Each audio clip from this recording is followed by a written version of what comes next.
Hi, this is Dan Hoolihan, and I'm here at the symposium in, where are we?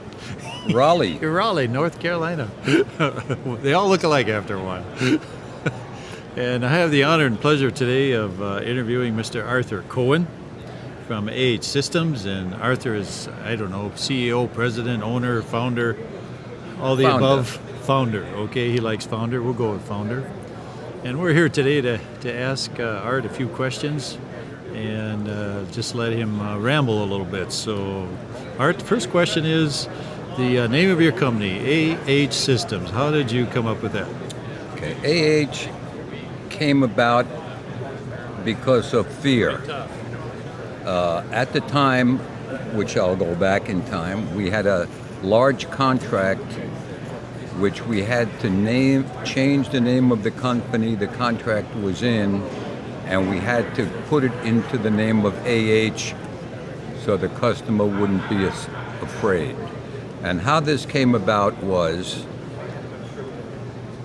Dean McKay and myself had been working for Fairchild on the East Coast, out in the LA area, and Dean was the director of marketing for the Far East.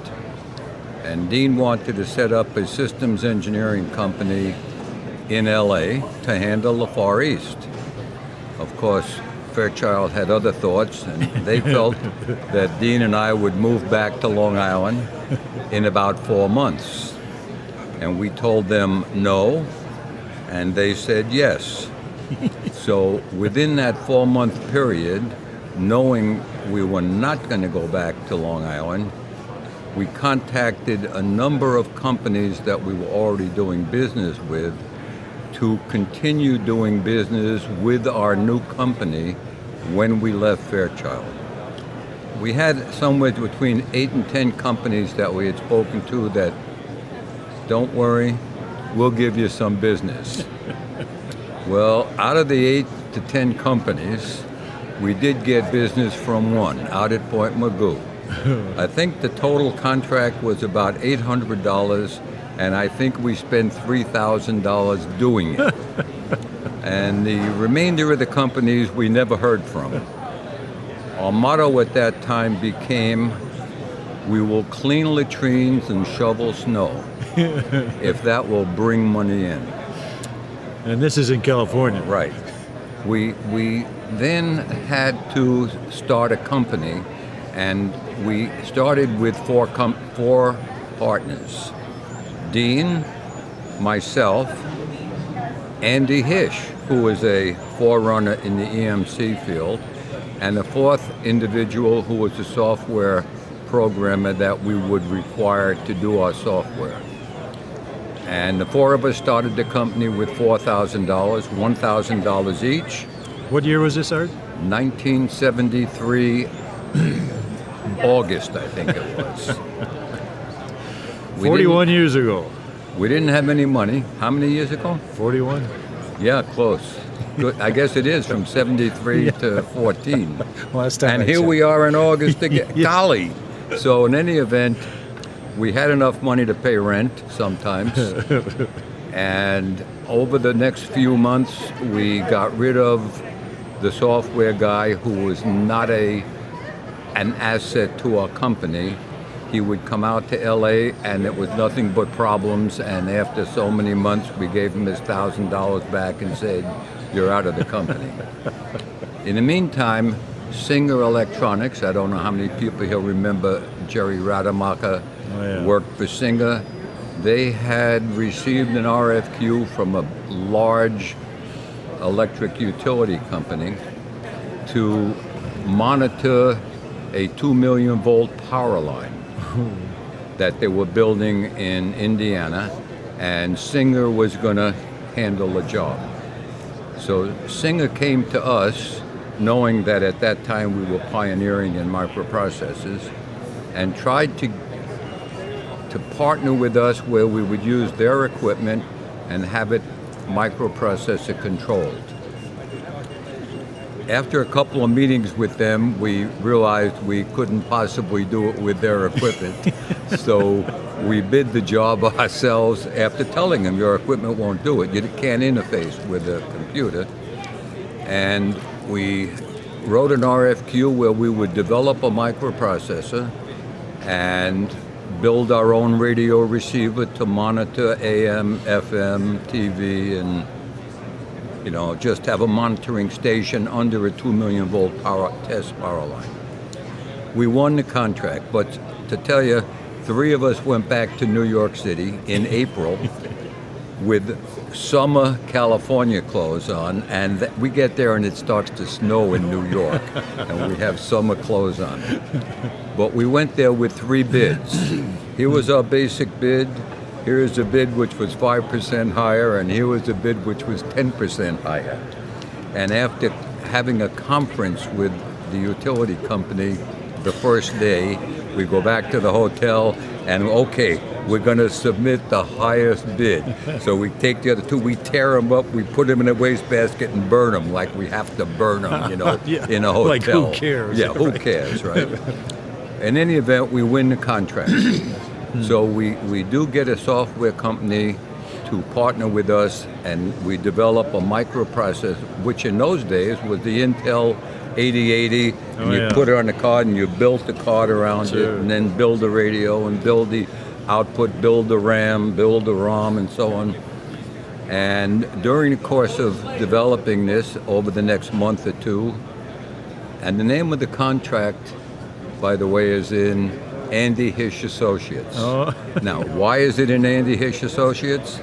Because we didn't have the money to incorporate our own company.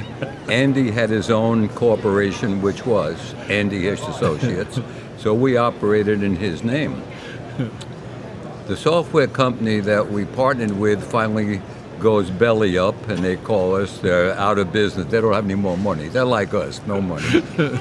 At that time, Andy's in San Diego attending something, and Dean and I drive down to San Diego. We have a meeting with Andy, and Andy says, I'm out. You can't use my company name on this contract because there's no software company. So Andy wanted out. Did you owe Andy money? No, there was there were no liabilities or assets or no debt, no nothing. And he just says, I want out, no hard feelings, nothing. Yeah. Okay, Andy's out, what do we do now? Well, it turned out there was a hotel in LA on the corner of the 405 freeway in Jefferson. The name of the hotel was Atlas Hotels. And Atlas Hotel had their logo, which was the small, dark black, thick A, small black, dark, thick H. And Andy had pilfered that logo as his logo. So everything Andy had was AH, as Atlas Hotel. Well, we had this big contract, which we now had to transfer it to another company from Andy Hish. And the only way to transfer it was to make this other make the customer feel happy. So we said, the company that's going to do this work is AH Systems, a division of Andy Hish Associates. I mean, Andy Hish was a big company, so we had this division. So that was close to the truth. Yeah, which was AH Systems. Well, it turns out that Dean's name is H. Dean McKay. My name is Arthur C. Cohen. So if you take the H and the A and you say, oh, that's the AH, Arthur and Henry. Well, not really. The AH was only so the customer wouldn't panic and say, what are you guys doing? We end up transferring the contract to AH Systems. We fulfill the contract. First microprocessor controlled radio thing out in the middle of Indianapolis in a big outdoor electronic box. Wow. With a rack, an actual rack with cards that went in. And because it was winter time, we had 2,000 watt helical heaters that would keep the temperature up, and went under this 2 million volt power line, which I still have all the literature and their advertising. So that actually was your first product then? First product, Went out to Indianapolis every month for a week, to get it to work.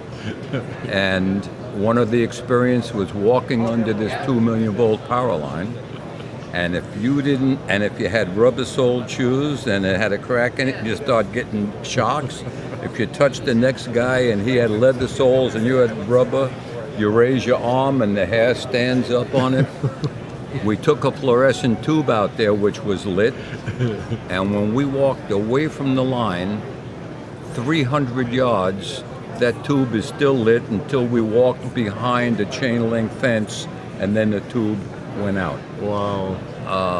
It was a great experience. To give you an idea, the 2 million volt power line was a diameter about this round with multiple cables at the circumference, and then they would raise the whole cable up in the air and then put 2 million volts.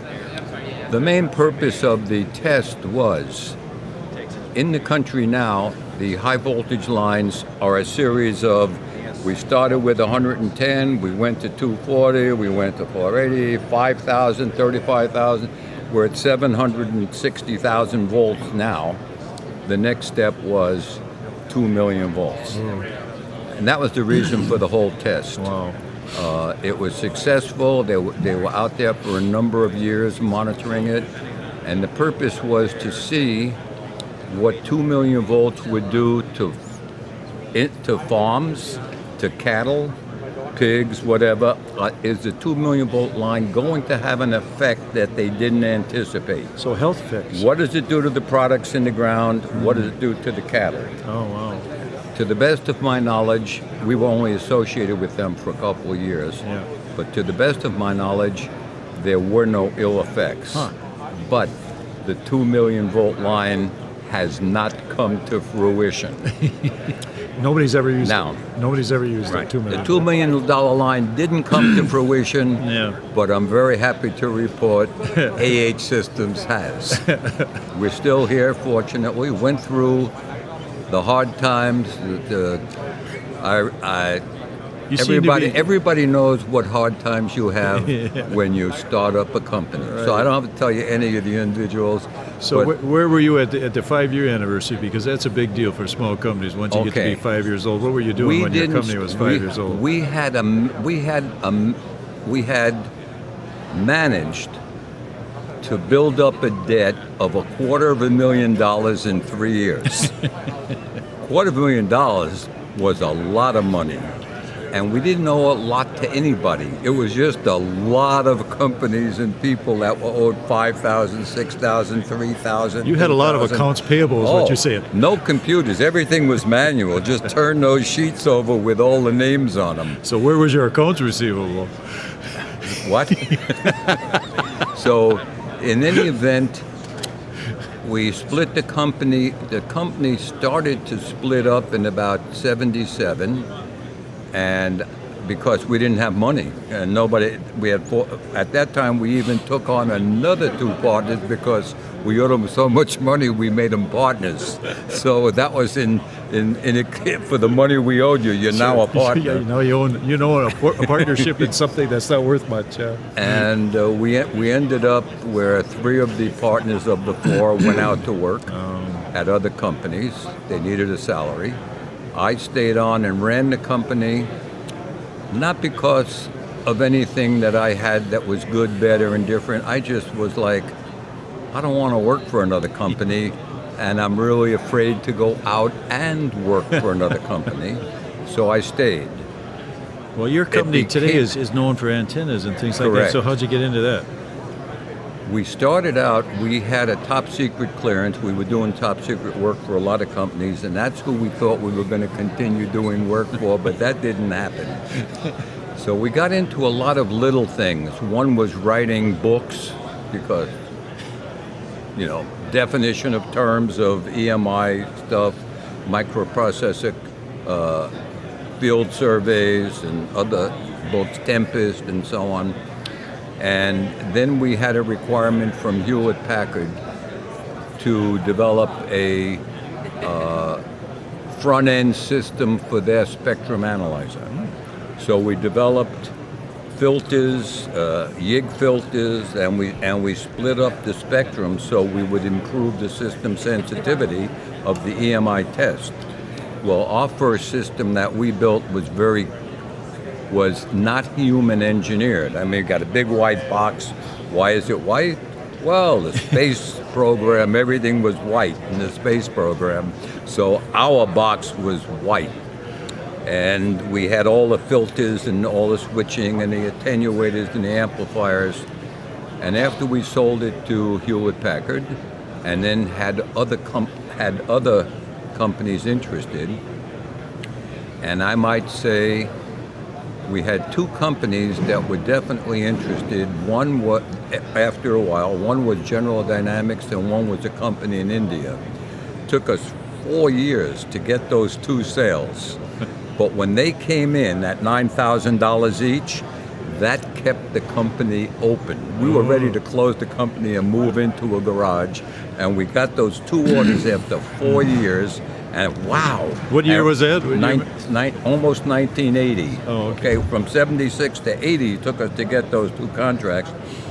Then the FCC got involved. Oh, yes. In terms of requiring it. Before that, it was only Europe who cared about interference. Correct. But the FCC wasn't involved until 80. 1979, the FCC was released. I'm saying 1980 was exactly when they came up, Yep. and that was the start of this whole room. Yep. Not just my company, but this whole room, because before that, only the military was interested in EMI, Right. and it created a new world. In other words, I can look around and say, when we used to go to the IEEE shows back in the late 70s and 80s and early 90s, I would sit with what I called the old timers. These were the people that were there 10 and 15 and 20 years before me. And we used to sit in the suites, and everybody would sit around and talk. And I would listen to the old timers every year and listen to their war stories. Once the FCC got involved, you had the old timers, and all of a sudden a whole new part of electronics that was being taught in school, which is now EMI because of the FCC. So now you get all the kids. Well, you have two groups. You have the old timers and you have the kids. And if you look around today, there are no more old timers. It's all what I considered the kids who are now 20 and 30 years older than what they were at that time. Correct, yeah. The industry has switched from analog to digital, not just now, but years ago. The whole world is switching from analog to digital. And unfortunately, I'm not a part of it. But that's really the story of how we got to be named AH, out of fear that this company that we had that contract with would take the contract away if Andy Hish was not the company doing it. And that's a great story. We lucked out. We were able to survive during the very hard times because we didn't spend money. I mean, money was not there. And we were fortunate. Business is good. I'm happy. I'm blessed. I'm still here. And thank you, Art. I can't complain. Don't look at things and complain. Be blessed with what you have and say, I'm happy with them, and I am. That's a great attitude. Very much. That's a great attitude, Art. Thank you for that story. I do appreciate. Is there anything else you'd like to tell us, or is that the final comment? Okay, I have a horse running tomorrow at Santa Anita. Yeah, but you want us to put some money on something? I haven't been too lucky myself. Is that how you funded your company in the early days? No, not at all, as a matter of fact. But I'm not alone, but when everybody thinks of the old days of scrimping and saving, that's what it takes to exist. Well, that's a great story, Art, and you're a tribute to starting from scratch and building up a company. We all appreciate that American innovation and fortitude, what it takes to do that. feel good about it. I do not feel special. I feel blessed to have been able to do it. Being in the right place at the right time just to be able to succeed. Well, I think you must have made some correct or right decisions, because nobody makes it this far without doing a few things right. I think of that also in the following way. I'm the first one at work, the last one to leave. Don't have to be, but somehow that you're ingrained. Right. And the last person might walk out the door at 4:30 or 5, and I would sit at work till 6:30 or 7 most every day. And what am I doing? Well, I'm not quite sure, but I must be doing something. Otherwise, why would I be there? And I look at it and say, I'm not really that productive, because I'm alone, I'm relaxed, I'm working slow, greasing the wheels of the company, making sure this is right, making sure that is right, that we do the following. But there are times when I sit back and say, if I had an employee at my company who did as little as I do, I'd fire him. But it's looking at all the small things and making that they get done. That's what keeps the company running. The very small things that, if you don't take care of the little things, you're not going to take care of the big things. And that's a famous John Wooden quote, by the way. Yeah. That if you don't take care of the little things, this is to his basketball team. Exactly. You got to take care of all the little things to right. make sure the big things are right. That's right. And with that, I would like to say, thank you very it's much. past my bedtime. Thank you very much, Art. Appreciate Bye. your interview. I hope it was good. One of my favorite people, by the way, John Wooden. He's a great philosopher. That's why he was a successful basketball Yeah, coach. no, his bit was, when he got the new players, the freshmen, he would have a special session, how to tie your shoelaces. Exactly.